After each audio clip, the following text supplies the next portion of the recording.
jadi peran pemerintah tentu untuk UMKM ya dalam proses digital itu cukup penting ya.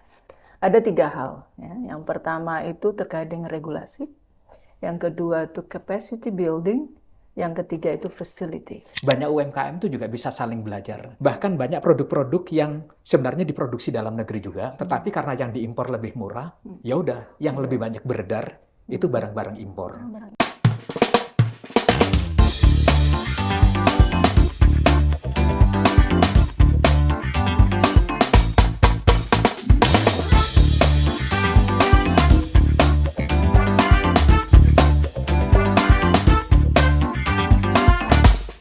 Ngobras, ngobrol santai bersama Periset. Kawan Brin, kembali dalam Ngobras, ngobrol santai bersama Periset. Masih bersama dengan Bu Trina dan Pak Iqbal hari ini.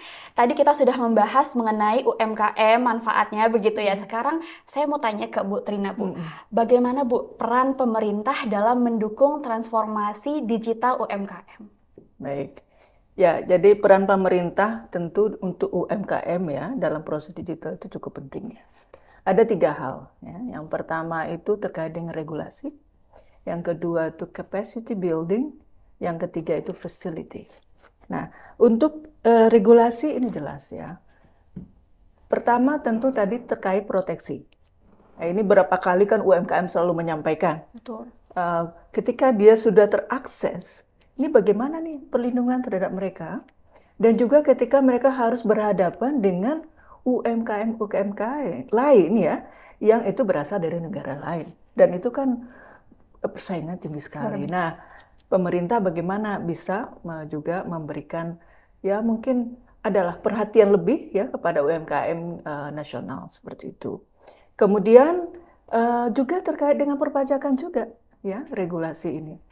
Kalau misalnya platform kita kan saat ini ya cukup tinggi ya, tax untuk platform sehingga itu kemudian kan membuat konsumen membayar tinggi ya. Betul. Nah kalau sudah begitu kondisinya, tentu UMKM nggak bisa berbuat apa-apa kecuali dia juga membuat produknya jadi lebih mahal kan. Nah ini tentu akan membuat kemampuan untuk bisa menjangkau pasar lebih luas tadi jadi sulit lagi. Jadi kalau menurut saya ini mungkin satu hal yang perlu menjadi perhatian ya. Jadi dampaknya gitu ya kita perlu pikirkan karena ini satu cara sebenarnya bagi UMKM untuk bisa mengakses pasar yang lebih luas tadi gitu. Nah sekarang capacity building ya. Kita tahu tadi persoalannya itu kan untuk bisa dia akses ke digital itu kan perlu sebuah kemampuan. Baik yang tadi saya sebut hard skills dan soft skills. Nah untuk itu kemampuan di dalam digital inilah yang perlu didukung oleh pemerintah. Sebenarnya sudah ada program-program itu yang kami juga waktu riset itu menemukan ya banyak baik dari pemerintah pusat, kemudian juga dari pemerintah daerah itu banyak programnya. Tapi mungkin 2 hal ini persoalannya. Pertama itu memang belum banyak terjangkau. Jadi yang bisa mengakses program itu masih terbatas, Mbak. Betul. Gitu, masih terbatas. Ya, memang UMKM kita kan jutaan ya. Ada 62 juta tuh. Tersebar dari Sabang sampai Tersebar. Merauke, Bu. Nah, memang ini satu tantangan. Jadi mungkin bisa misalnya nanti solusi gimana ya supaya bisa menjangkau lebih luas. Yang kedua, efektif atau tidaknya capacity building itu. Jadi proses ketika saya melakukan katakanlah training atau mentoring misalnya, ini kan harus melihat karakter dari UMKM-nya juga. Nah kalau misalnya ini kan ada, kalau kita bisa buat kategori ya, ada yang berdasarkan demografi misalnya ya, ada yang young entrepreneur dan ada yang mungkin sudah lebih senior lah ya, senior gitu. Kemudian ada yang literasinya tinggi digital. Ya memang dari awal itu sudah terbiasa begitu ya. Kemudian ada yang rendah. Nah ini kan harus kita petakan dulu. UMKM ini berada pada pada yang mana nih? Iya, rentang apakah yang muda, literasi rendah, muda. Nah itu. Jadi strategi untuk bisa menjangkau UMKM ini bisa aksesnya dan juga kemampuannya tinggi harus targeted begitu maksud saya. targeted. Nah, itu yang dibutuhkan oleh mereka. Nah, kemudian yang ketiga ya, facility. Nah, facility ini ya kita tentunya pertama tentu yang pemerintah perlu lakukan adalah memastikan bahwa infrastrukturnya dulu ya, jaringan. Nah, sekarang jaringan mungkin sudah lebih baik ya dengan adanya stasiun dan banyak di banyak tempat, tapi tentu masih ada beberapa spot yang kita perlu perkuat begitu ya. Nah, selain itu adalah digitalnya kan bukan masalah hanya mereka bisa mengakses commerce ya, tetapi juga bagaimana ketika dia sudah terakses, ini kan dia harus terdorong untuk melakukan perubahan-perubahan, inovasi. Nah, ini juga perlu dibantu mestinya. Nah, kurang lebih itu yang bisa saya sampaikan. Ya, baik Ibu, jadi secara general seperti itu ya peran-peran pemerintah gitu ya. Nah Pak Iqbal, untuk dari pemerintah nih, kebijakan dan program pemerintah itu sendiri yang membantu mengatasi permasalahan dalam proses transformasi digital UMKM, itu apa saja sih Pak? Cukup banyak ya, terutama yang dilakukan Kementerian UMKM ya. Untuk membantu kapasitas pengembangan kapasitas dari UMKM. Nah, cuman yaitu yang menjadi tantangannya adalah jumlah UMKM-nya itu terlalu besar sebenarnya. Namun secara umum begini, untuk di daerah-daerah seperti di Jawa ya, di mana infrastruktur sudah sangat maju, orang juga bisa saling belajar. Banyak UMKM itu juga bisa saling belajar. Nah, cuman memang untuk daerah-daerah yang mengalami kesenjangan digital itu yang sebenarnya butuh intervensi besar. Karena prospek mereka juga tinggi. Misalnya terutama pada saat COVID, kan banyak pembelian tanaman segala macam itu dari luar Jawa ya, dari daerah-daerah terpencil gitu ya. Nah, jadi ada masalah di situ. Tapi secara umum untuk wilayah-wilayah yang sudah infrastrukturnya bagus, itu kemajuan digitalisasi itu sudah sangat baik. Nah, tapi yang harus kita catat itu ini, kan kemajuan itu adalah kemajuan industri retailnya.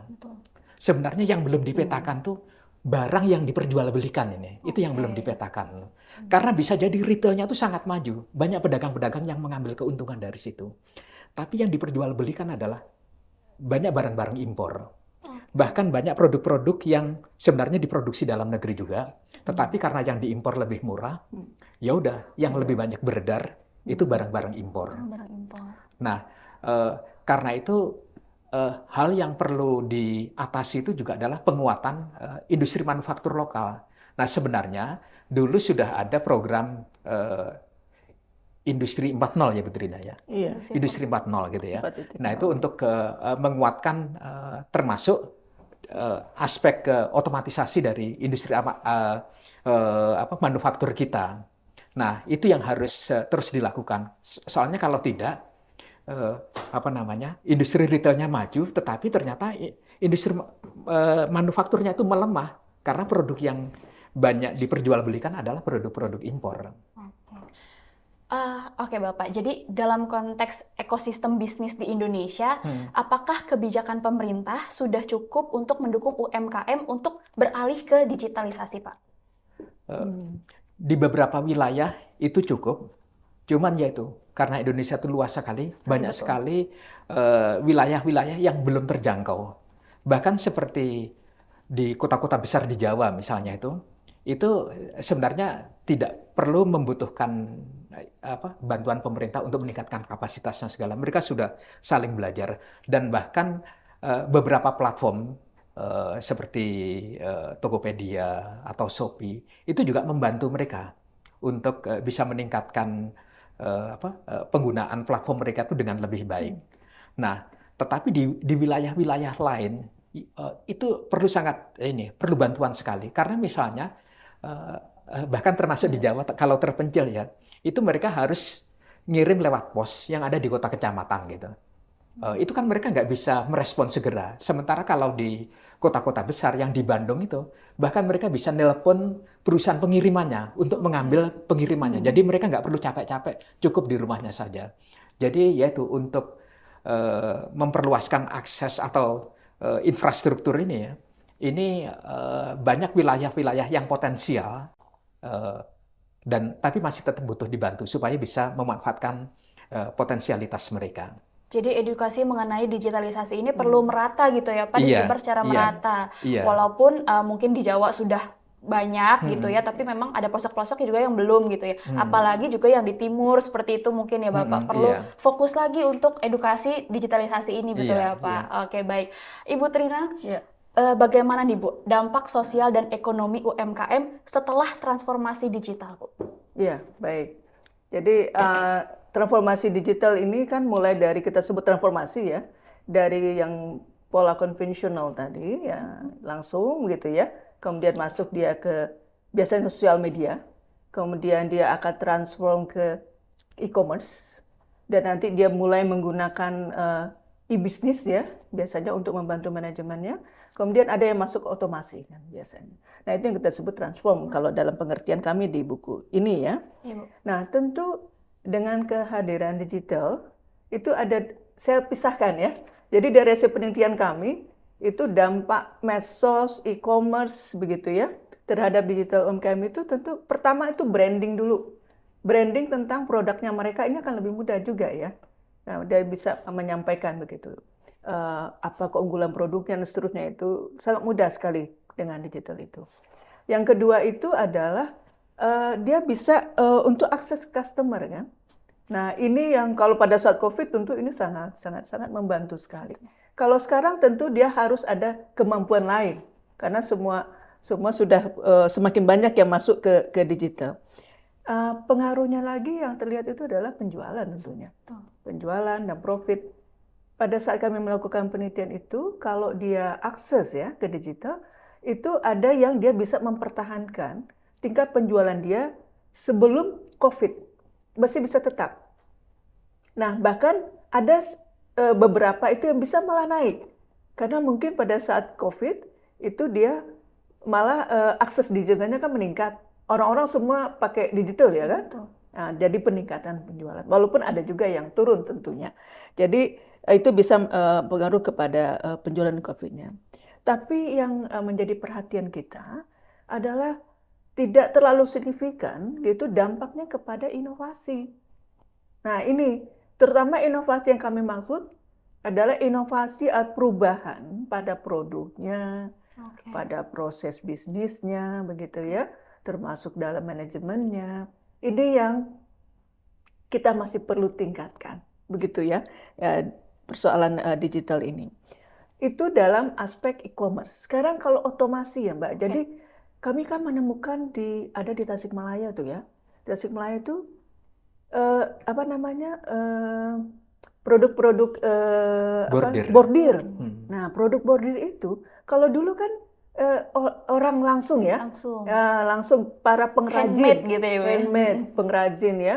Tapi kalau sekarang itu sudah mulai menggunakan otomasi Mbak. Itu di rumah-rumah ya di Tasikmalaya itu mereka sudah punya mesin-mesin, itu mesin-mesin besar begitu ya, itu impor rupanya mesin itu ya. Itu mereka bisa menghasilkan bordir yang lebih terstandar. Nah dampaknya apa? Ya tentu tenaga kerja pasti akan berkurang dong ya, nggak menggunakan lagi tenaga kerja khusus ya untuk itu. Kemudian nah ini karena dia masuk ke industri namanya, yang tadinya sifatnya adalah kriya, sekarang masuk ke industri garment. Ketika masuk ke industri garment, terakses dengan e-commerce, maka bertemulah produk-produk ini dengan produk-produk impor yang mirip-mirip karena dia standar. Nah ini menjadi persoalan karena kompetisi akhirnya akan berat sekali. Gitu. Nah kemudian yang ketiga juga untuk otomasi ini adalah ya penjiplakan juga. Betul. Jadi yang tadinya handmade itu kan sangat mahal ya, bordir itu sangat mahal. Tapi dengan adanya digital itu bisa dia desain menyerupai bentuk yang handmade itu, walaupun pasti akan beda. Dengan harga pasti jauh-jauh lebih murah lagi. Bagi konsumen, ya itu tergantung konsumen. Kalau konsumen bisa menarik dengan harganya, ya dia akan pilih itu tentunya. Nah, kurang lebih itu dampaknya. Oke, jadi otomasi itu penting, tapi handmade juga tidak tergantikan pastinya Tidak Ibu ya. tergantikan. Iya. Tergantung selera lagi kembali gitu Pada ya, konsumen, biasanya dengan iya. gitu ya. Tapi benar-benar pokoknya tangan Ibu apalagi itu tidak bisa tergantikan, kayak seperti motif batik gitu ya, Iya. menggunakan canting itu kan tidak bisa tergantikan Iya. begitu ya. Iya, Oke Ibu. betul. Oke baik, gimana nih kawan Brin? Udah terima belum informasi banyak dari kita? Gimana? Belum cukup? Oke, tenang-tenang. Pokoknya kita akan kembali lagi dengan informasi yang lebih banyak. Oke, tetap di Ngobras, ngobrol santai bersama Periset. Ngobras, ngobrol santai bersama Periset.